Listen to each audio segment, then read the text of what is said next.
For more than 50 days, India women lived and breathed cricket in England. The tour tested their character at every turn.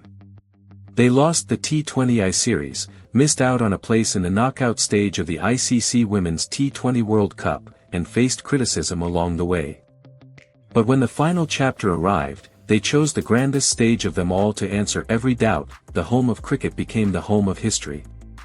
It took Lord's 142 years to host its first ever women's test, and when the final wicket fell, it was India who owned the occasion.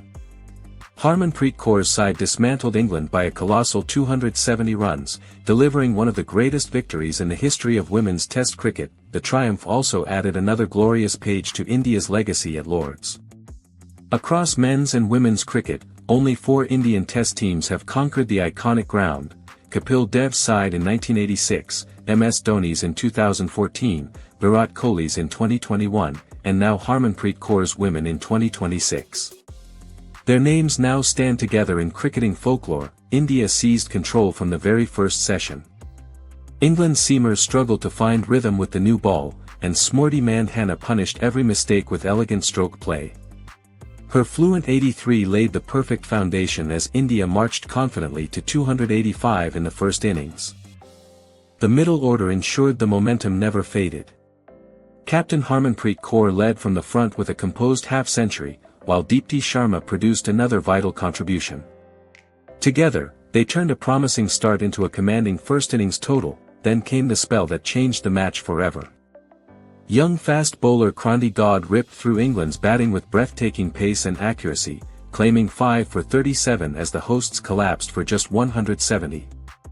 In doing so, she became the first woman fast bowler to earn a place on the famous Lord's Honours Board. Armed with a first innings lead of 115, India refused to loosen their grip. Instead of protecting their advantage, they attacked once again. Every session pushed England further away from the contest. Smriti Mandhana returned to continue her masterclass, following her first innings 83 with another sparkling 70. The innings also marked a memorable milestone, her 300th international appearance. At just 29 years of age, she became the youngest woman ever to reach that landmark while adding another pair of 50s to her remarkable test career. If Mandhana provided elegance, Yastika Bhatia delivered inspiration. Less than a year after suffering a devastating ACL injury that required surgery and forced her to miss India's victorious ODI World Cup campaign, she walked into the middle at Lord's with unfinished business. Months of rehabilitation, rebuilding strength, and learning to trust her body again finally found their reward. Bhatia crafted a magnificent 113, the highest score by an Indian wicket-keeper in women's tests, surpassing Anju Jain's long-standing record. It was more than a century, it was a story of resilience written in runs. Richa Ghosh then applied the finishing touch with an unbeaten 50 from just 52 balls. Her fearless stroke play ensured India declared with England staring at an almost impossible target of 457, the second highest chase ever set in women's test cricket. England needed something extraordinary, but India never allowed hope to grow. Apart from Amy Jones, who became the first wicket-keeper in women's test history to score 50 or more in both innings, the batting lineup crumbled once again under relentless Indian pressure. England were bowled out for just 186. The statistics only magnified India's dominance. This was India's 7th victory in their last 11 women's tests, with only one defeat during that period. Even more remarkably, it was their 10th women's test in England without suffering a single defeat, 3 wins and 7 draws. The match also belonged to Harmanpreet Kaur as captain. Her 4th test victory in only 5 matches took her past Mithali Raj to become India's most successful women's test captain.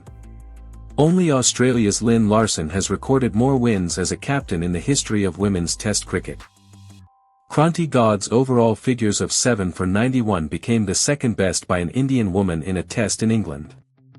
Already the youngest Indian quick to claim a 5-wicket haul in women's ODIs, she added another historic achievement by becoming the youngest Indian fast bowler to take a test 5 for. Several more records fell as the game unfolded. Mandhana's test tally climbed to 788 runs, second only to Sandhya Agarwal among Indians.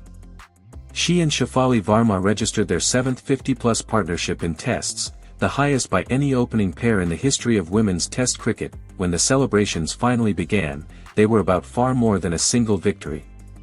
They were about redemption after weeks of disappointment, about courage after injury, about a team that refused to let setbacks define its story.